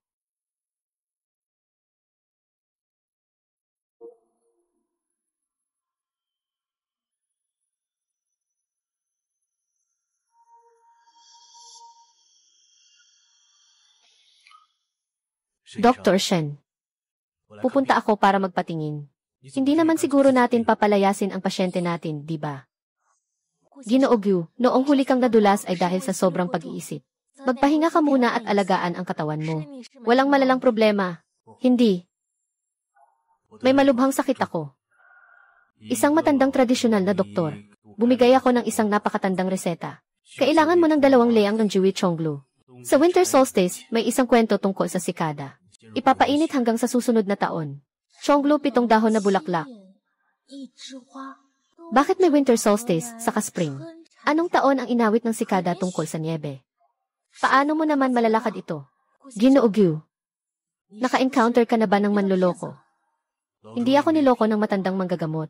Dr. Shen, hulaan mo kung ano ang sakit ko. Mayroon akong sakit ng pagkasabi. Matagal na gabi, mabigat na trabaho, palaging nakakapit. Anong taon ang nyebe? Simula at wakas ng mundo. Kaya't walang lunas ang pagkasabi. Pero doktor, pakiramdam ko kaya mo akong pagalingin. Ako. Ako muna ang kukuha ng mainit na tubig. Aha.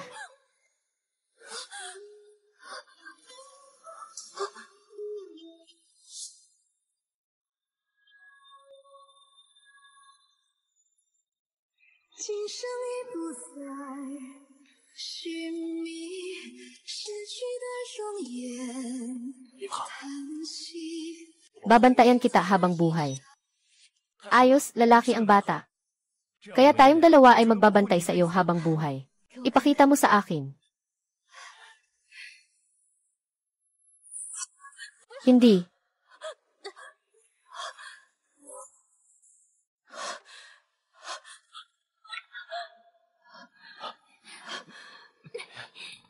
Ikaw na naman, gago kang gago.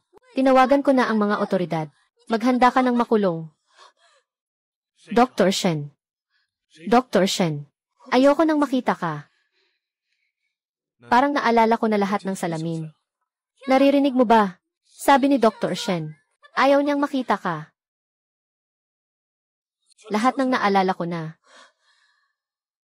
Ginoo Gyu. Pasensya na. Hindi ko alam kung bakit. Tuwing nakikita kita na ganito katatawa. Gusto kong magpahinga muna ngayon. Babalik na ako. Magpahinga ka ng maayos.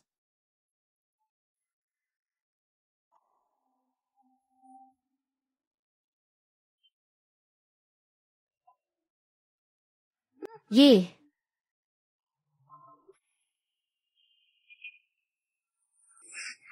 Si Dr. Shen, kitang-kita na hindi siya mabuting tao. Sa susunod na makita mo siya, sabihin mo sa akin. Ako na ang bahala sa kanya. Hindi ito ang problema niya. Pero hindi ko maintindihan kung bakit. Tuwing nakikita ko siya, parang sasabog ang ulo ko sa sakit. Sabi lang ng guro sa akin, nakalimutan mo na, aalagaan kita ng mabuti. Hindi ko rin alam kung anong sakit meron ka. Baka magsara tayo ngayon. Magpahinga ka ng maayos.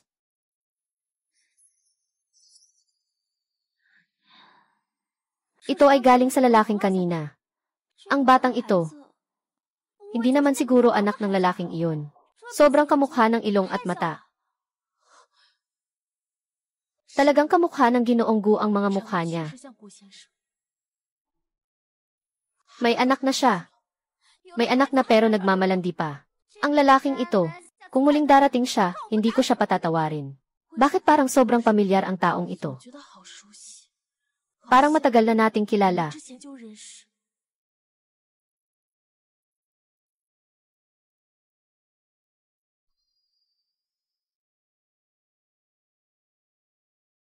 Lasiu, Daddy, kung hindi mo dadalhin si Ruirui para makita si Mommy, wala rin itong silbi. Nandito si Mommy, si Ruirui ay naghahanap sa'yo. Ay, sarado na kami ngayon. Kung magpapa-check up ang bata, bumalik na lang bukas. Hindi naman sakit si Ruirui. Dumating si Ruirui para hanapin ang nanay. Akala mo ba ikaw ay isang maliit na palaka? Dito ay may dalawang magandang dalaga lang. Walang nanay mo dito. Anak, ano ang nangyari sa'yo?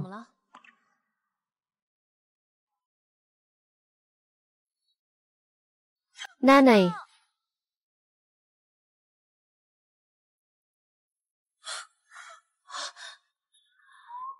Nanay. Nanay. Sa wakas, nahanap kita. Alam mo ba kung gaano kami kamis ni tatay sa'yo? Alam naming nagkamali tayo. Pwede bang huwag mo nang iwanan pa kami? Anak, anong sinasabi mo? Sa buong mundo, paano pwedeng ayaw ng ina ang sarili nitong anak? Hindi ako ang tunay mong ina. Hindi, ikaw ang aking ina. Katatapos lang ni Mommy Lele ng eksperimento. Huwag siyang masyadong ma-stimulate. Pasensya na. Sobrang kamukha mo ang nanay ko. Kapag nakita kita, naaalala ko ang nanay ko.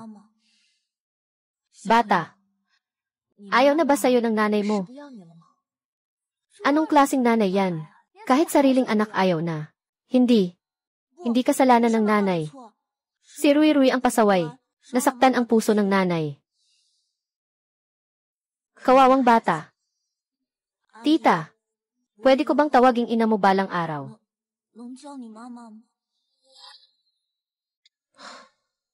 Anak, hindi pwedeng basta-basta tawaging ina.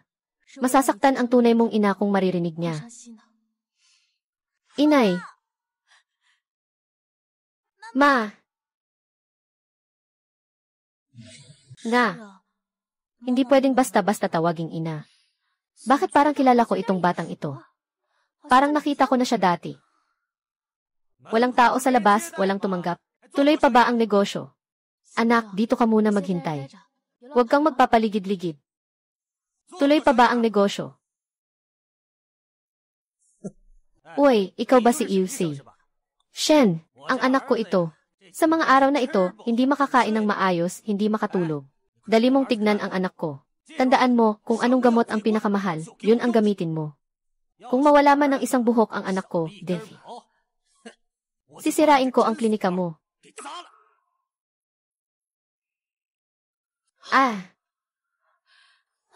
Dr. Shen, ayos ka lang ba?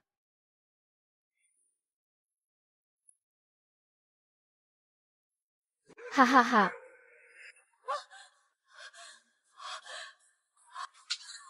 Ha.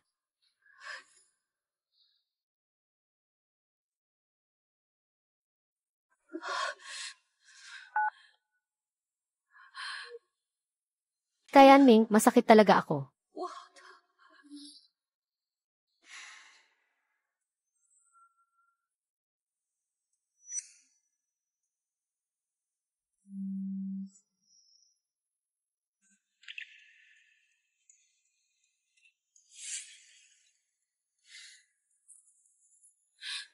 Kayanming, masakit talaga ako. Sino yan? Wala namang anuman. Ito ay isang tawag na panggugulo. Babalik na si Wan King. Mabilis kang maghugas at bumalik.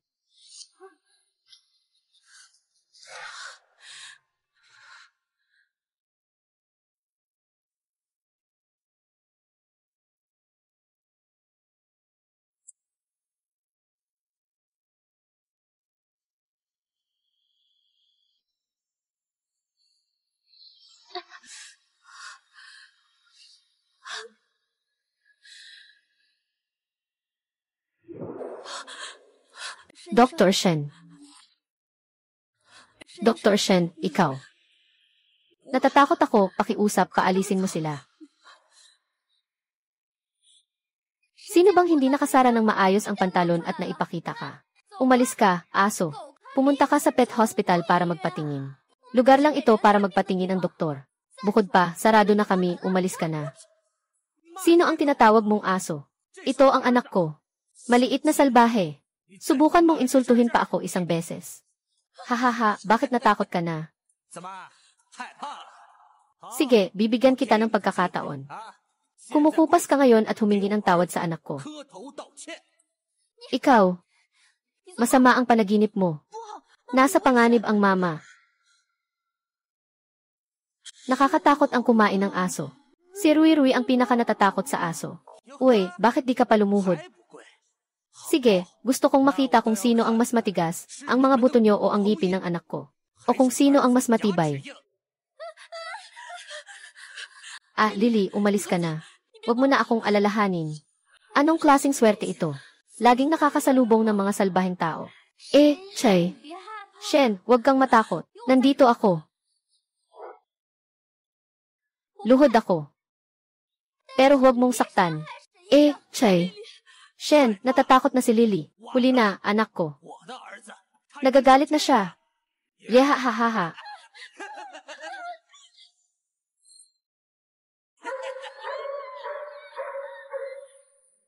Si Ginoong Gu at Professor Shen ay nagbigay ng malaking presyo doon. Kung hindi, unahin na lang natin ang pagbili ng klinika. Hayaan na munang umuwi ang ginang. Nagsimula nang sumakit ang ulo ni Wan King nang makita ako ngayon. Kung masyado siyang ma-stress, baka magdulot pa ito ng kabaligtaran. Ginoong Gyu. Nawala si Jiang Wanwan mula nang umalis siya sa ospital. Napakabanta ng babaeng ito. Nababahala ako para sa iyo. Sikaping protektahan ang ginang sa likod ng mga eksena. Huwag hayaan ang baliw na si Jiang Wanwan na muling saktan ang ginang. Sige, aayusin ko na ito.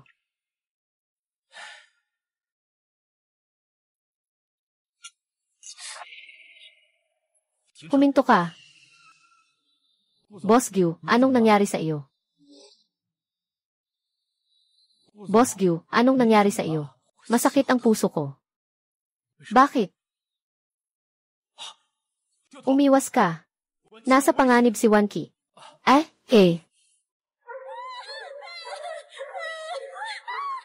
Inay, huwag matakot. Nandito ako para protektahan ka. Bakit ka nandito? Umalis ka na, anak. Kainin niyo sila hanggang mamatay. Kainin niyo, Deve. Haha, ang galing mo, inay. Sino nang may lakas na lalaban sa anak ko? Inay, pakawalan niyo ako. Alam mo ba kung sino ako? Maniwala ka man o hindi, papatayin ko ang buong pamilya mo. Alam mo ba kung sino ako? Walang pakialam kung sino ang gusto mo. Ginoong Gyu. Tapos na. Tapos na ang lahat. Rui, ayos ka lang ba? Tatay, si Rui ay matapang na ipinagtanggol ang nanay. Alam ng nanay. Rui. Walang problema, nadala lang siya sa takot. Unahin natin siyang dalhin sa ospital. Gongjiam, alam ko na nagkamali ako. Kung alam ko na andito ang binatang iyan, hahayaang akong humiram ng 1,000 yuan. Hindi ko magagawa yun. Naalala ko na. Siya ang iniwan ni Gulimu, yung batang lalaki sa litrato. Ang galit nito. Natatakot siyang si Gulimu kaya hindi siya makapagsalita.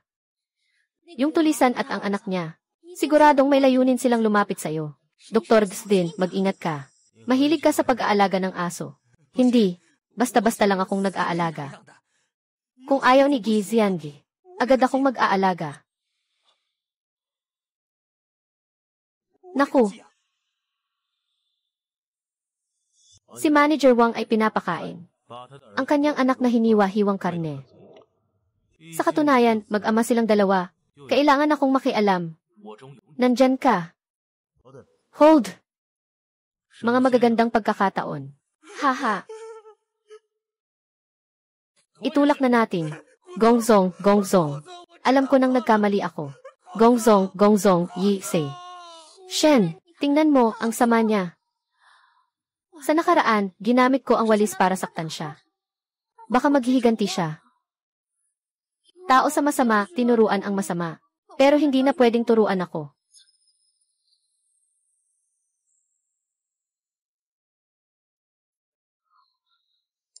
Rui. Mama, alam ni Rui na nagkamali siya. Alam mo ba kung gaano ako kamiss ka, Mama? Alam ng Mama. Alam mo ba kung gaano ako kamiss ka, Mama? Alam ng Mama. Sang-ayon ka na tawagin akong Mama ni Rui. Kanina, nang pinrotektahan mo ako, napakamaskulin mo. Sa tingin ko, magandang maging mama ka.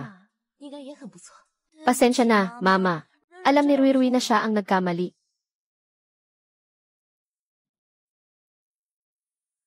Tatay at nanay, ganyan. Rui, ano ba to?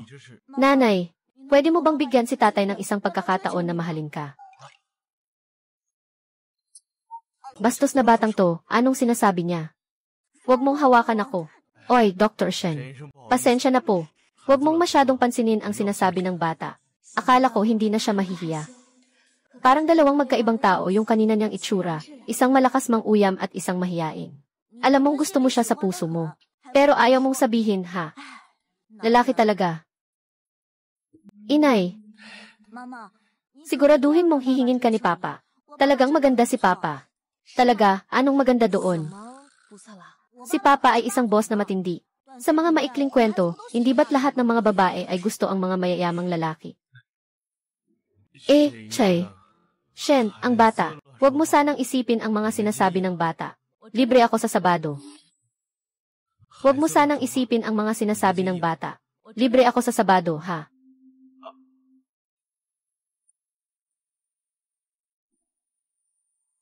Rui, kanina lang ay pumunta tayo sa parke ng mga laro. Saan mo pa gustong pumunta mamaya? Itsan, hayaan mong mag-isip si Rui, Jitsan. Nagpamilya na kami dito dati para sa aming family portrait. Akala ko hindi na tayo makakabalik dito. Baka naman pwedeng magpa-picture tayo. Sang-ayon ako.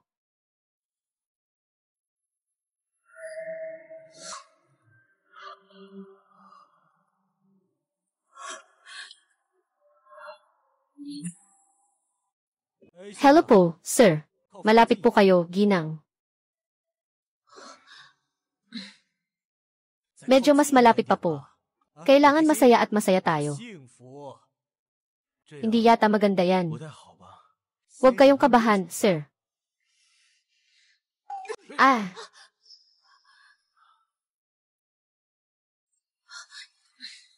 Bakit ang batang ito ang dami niyang kabaliwan? Lalaki na pero parang batang umiiyak. Kung ganito ka, hindi ako susunod sa'yo. Ayos lang yan.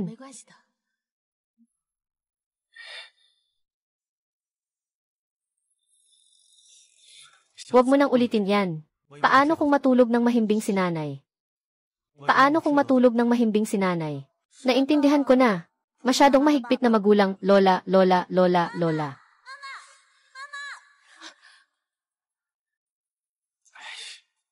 Mag-ingat ka. Hindi nakikita ni nanay. Paano kung matumba siya? Pinakagusto ni nanay na yakapin ko siya. Sandali lang. Sige, mag-picture tayo. Heto. 3, 2, 1, cheese.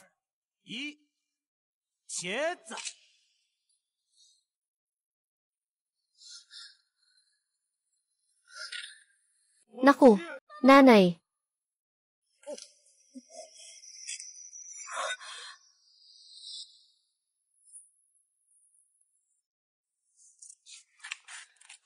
Magandang gabi, mabuti.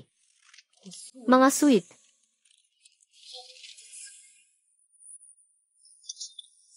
Mama ng mga literati. Mama ng mga literati, mama. Dr. Shen. Anong nangyari sa'yo? Bakit bigla kang nahimatay? Hindi ko alam kung ano nang nangyari.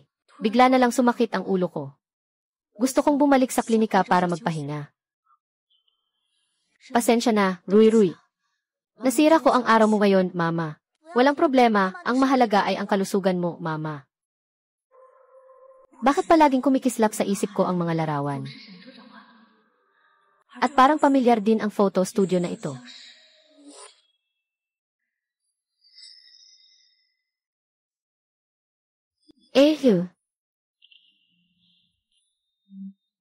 Alagaan mo si mama ng mabuti. Manager Wang. Malaki ang pressure mula kay General Gu at Professor Shen dito. Handa na niyang kunin si Ginang. Hindi ko papayagang mawala si Wan King muli. Handa ka na bang mag-propose? Muli kong iaakyat ang tanong kay Li Jing. Paumanhin. Patawarin mo ako. Nalaman ko na may malalim kang pagdududa sa pag-ibig. Hindi ko na kayang patawarin ang sarili ko. Ibinigay sa'yo ng langit, ang buhay, at kamatayan. Ginoong Kuku. Ano ba ang ginagawa ninyo?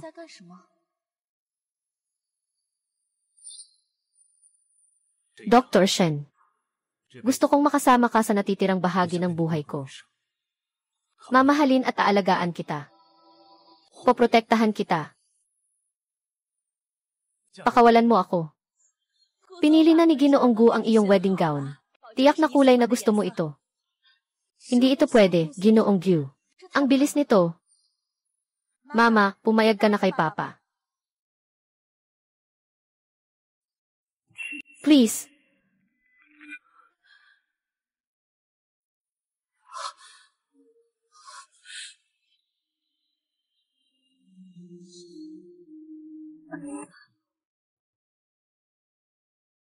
Anong ginagawa ninyo?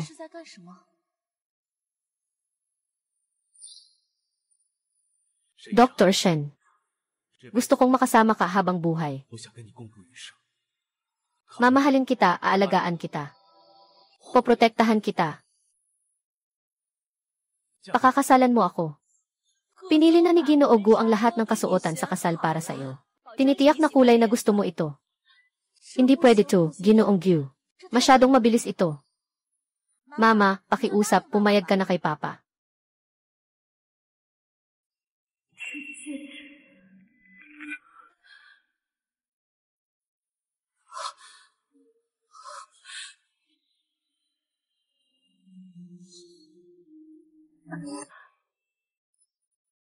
Magpakasal ka sa kanya, magpakasal ka sa kanya.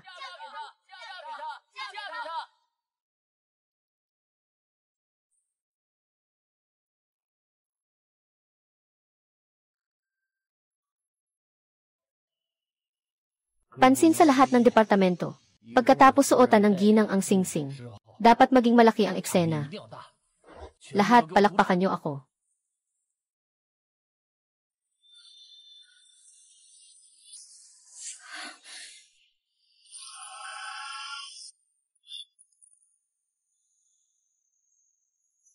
Bakit ito itinapon? Bakit ito itinapon? Mga bagay na dapat nang itapon. Bakit pa ito kukunin muli? Ha! Ang babaeng ito ay may panahon ng pamumulaklak. Sa huli, lahat ay papunta sa pagkabulok. Ako ay isang namumulaklak na bulaklak. At unti-unti ka nang nanghihina. Ilang taon pa. Siguro magmenopause ka na. Damdamin mo lang ang hangin.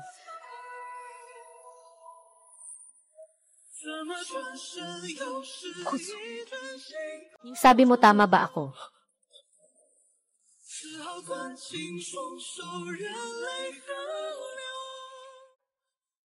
Anong sinasabi mo, hindi ko maintindihan. Natakot ka ba sa akin? Kasalanan ko na hindi kita naabisuhan ng maaga. Isuot mo muna ang singsing. Isasama kitang pauwi para magpahinga ka. Ginoong Gu, ang galing mo talagang magpanggap na walang alam. At lalo ka pang nakakainis. Alam mo na lahat. Yung mga kasinungalingan at pagtataksil noon. Naalala ko na lahat. One King. Alam kong nagkamali ako.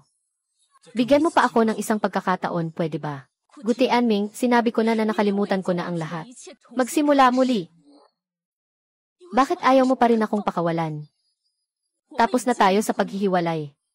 Patay na si Suwan King dati. Hindi pa tayo naghihiwalay. Hindi pa tayo nagkakahiwalay. Hindi pa ako pumapayag. Ang proyekto ng muling pagbubuo ng alaala ay sinusuportahan ng ahensya.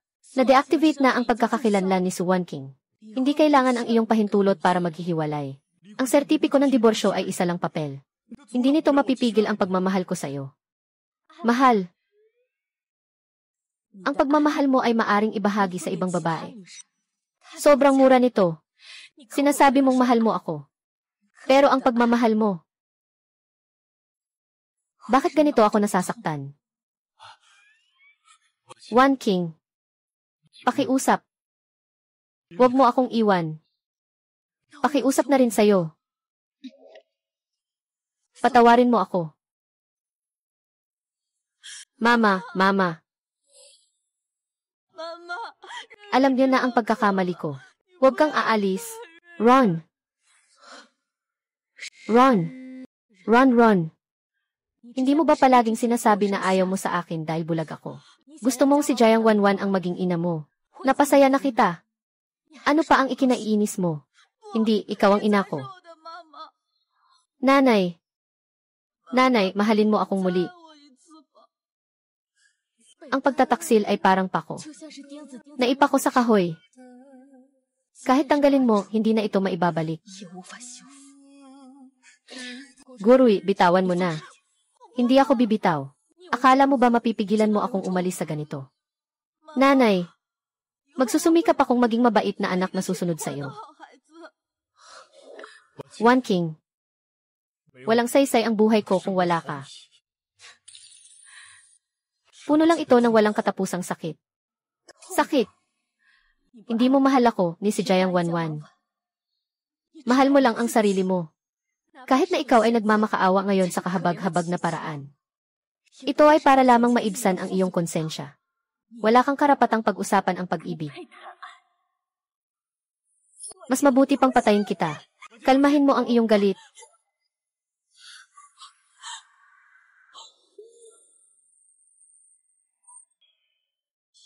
Su Wan King. Pinatay kita. Tatay.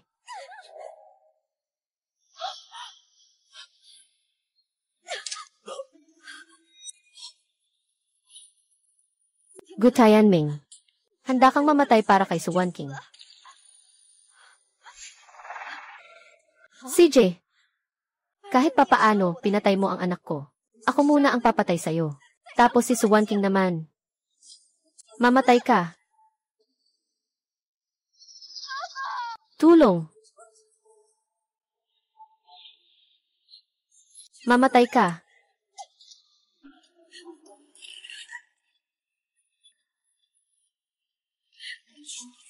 Sino man ang manakit sa kapatid ko?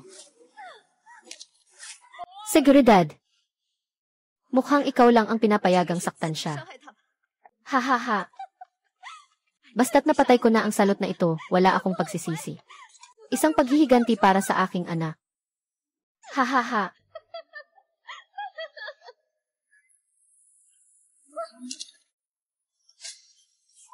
Tio.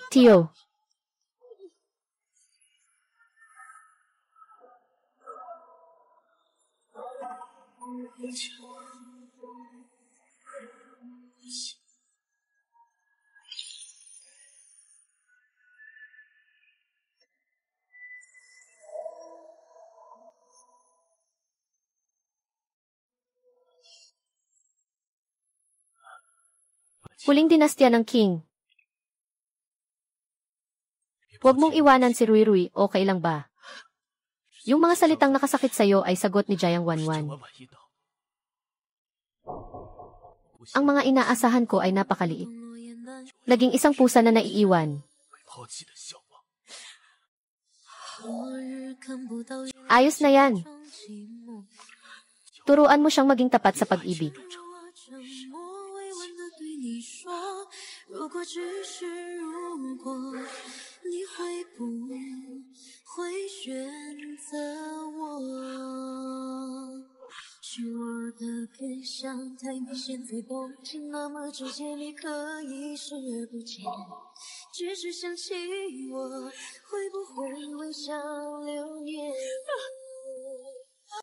Mahal.